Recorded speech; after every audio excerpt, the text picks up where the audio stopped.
নোটে মাছের ঝালটা কিন্তু দেখতে অসাধারণ হয়েছে, আশা করি খেতেও খুব সুন্দর হয়েছে।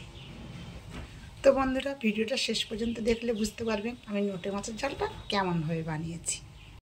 দেখুন, এখানে নিয়ে নিয়েছি নোটে মাছ, পরিষ্কার কেটে দিয়ে পরিষ্কার করে নিয়েছি। কড়াইয়ে তেল দিয়ে দিয়েছি জিরা ফোড়ন আর শুকনো লঙ্কা ফোড়ন।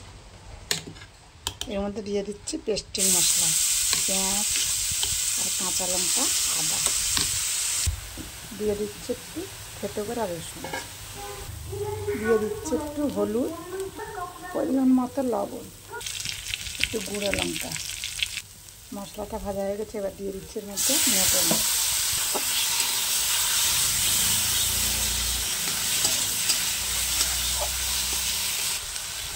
মশলার সঙ্গে মাছটা আমি হালকা করে একটু ভেজে নিচ্ছি।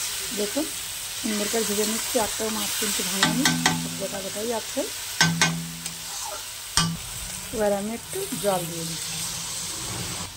দেখুন অল্প করে জল দিয়ে দিয়েছি।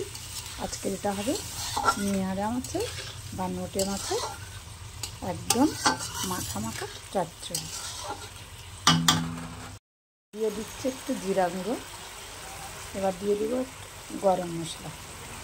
দেখুন মশলাগুলো দিয়ে দিয়েছি, একটু নেড়ে ছেড়ে আমি হয়ে গেছে, নামিয়ে দেবো। একটু ফুটলেই নামিয়ে দেবো।